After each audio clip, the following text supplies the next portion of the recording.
I really, really hate this trailer.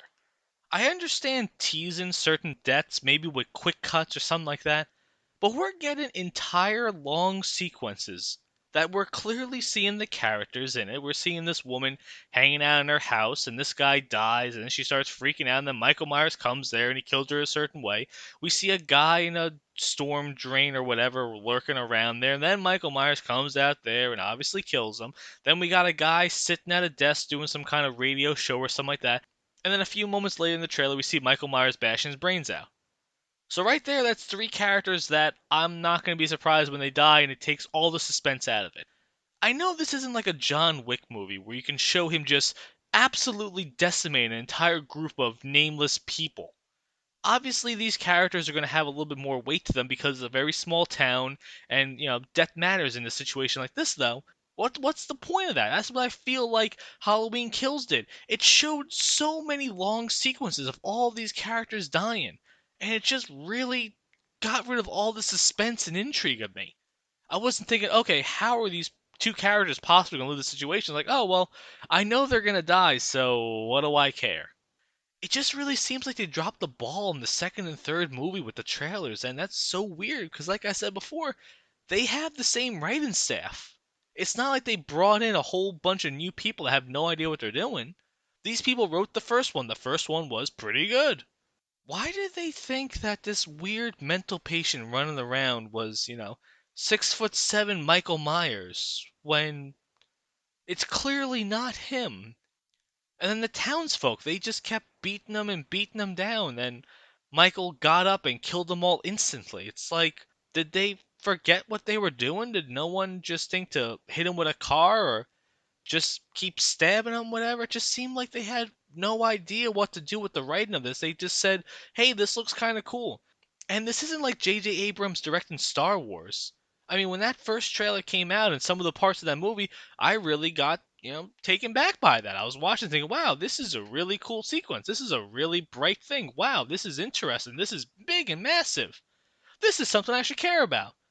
But then when you think about this movie for at least half a second, you realize that this is incredibly stupid. Why are you going bigger? Bigger is not always better. And that's what Halloween Kills was. It was just trying to do a bigger version of the first one. And then it became too big. And now you have the third one where it doesn't look like that many people are going to get killed in this movie, which I guess is a good thing because it goes back to the roots of the original Halloween movies where it is small town and small amount of people being killed. But it just seems like they course corrected at the wrong point. If anything, the third one should have been Halloween Kills, where it was a massive bloodbath, where it was just this massive grand display of Michael Myers killing everyone around him, which leads to a climactic final one-on-one duel with Jamie Lee Curtis. If anything, it feels like the plots are out of order here. That's what it should have been. First one, kind of a nice building one. Second one, okay, it's a little bit more intense though. And the third one is an all-out bloodfest. Because now you've shown me Michael Myers can kill everyone in the world. He can kill all these firefighters with all the equipment and all the, training and whatever. He can kill all these townspeople, and you're going to convince me that Jamie Lee Curtis, who spent the entire second movie in a gurney, in a hospital. At one point, she headbutts him. Like, what the fuck are we talking about here? There's a scene I saw where he's pushing her hand down a garbage disposal and she smacks her head back and cracks him in the nose. You're telling me Michael Myers can get the shit kicked out of him by all these people, but no, no, no. Jamie Lee Curtis is gonna beat the shit out of him with a simple headbutt. I, does that make any sense logically? No. I think they're going to try too hard with nostalgia. I think they're going to recreate all of the scenes that we grew up loving, all the really great moments of horror from the original movie, and they're saying, hey, I can do that. This is easy. There wasn't much going on. It was just kind of two people hanging out in a room. We don't need any of this obliviation of giant cinematic battles and stuff like that. We're just going to do simple stuff. And this does feel like the new Star Wars trilogy, where the first one was written, and they knew that they were going to do two others, but they didn't really plan it out, though. This feels like these movies are not planned out at all. They did the first one, and they probably said, okay, it's either people are going to like it or it's going to suck terribly.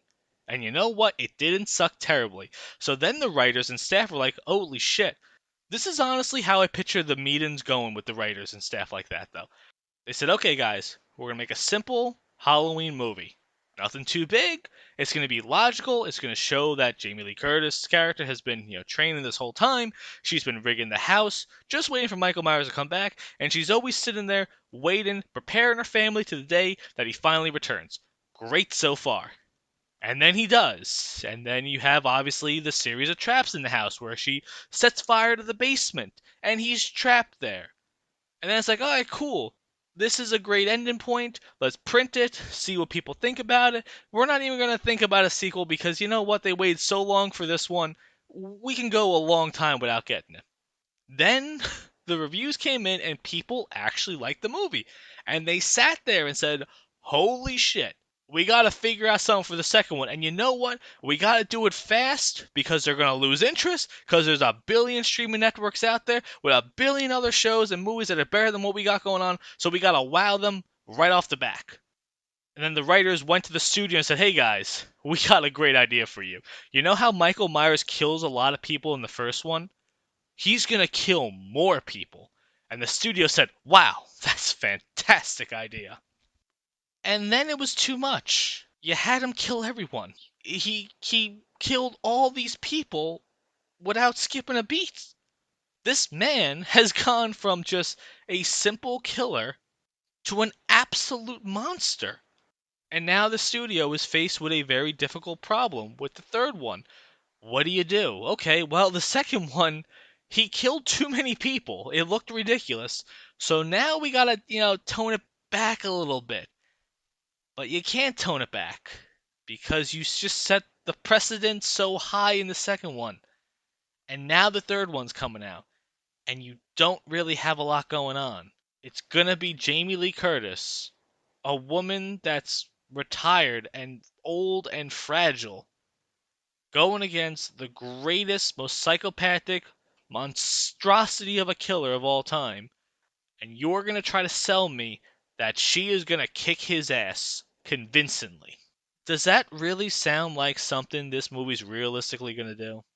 Do you think this movie's really gonna, get it together and make me really give a shit and make me believe what's going on? Because obviously, movies, there has to be a certain realm of believability.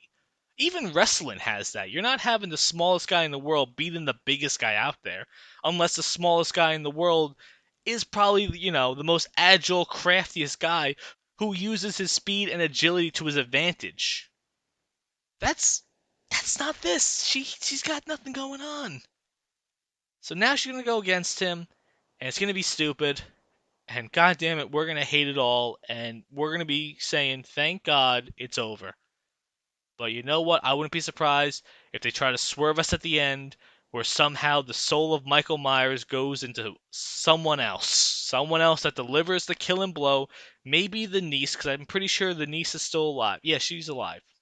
So I wouldn't be surprised if the niece ends up killing Michael Myers, and then she somehow becomes him. Does that not sound like the worst fucking idea in the world? They're gonna do it. Holy shit. As I'm saying this right now, I'm realizing that that's what they're gonna do. They're gonna set it up where the niece is now Michael Myers. Fucking book it. I am the shade, a nightmare on the prowl, silent as the grave, where the darkness stops. Every heartbeat echoes as I close and near. In this dance of death, all your hopes disappear.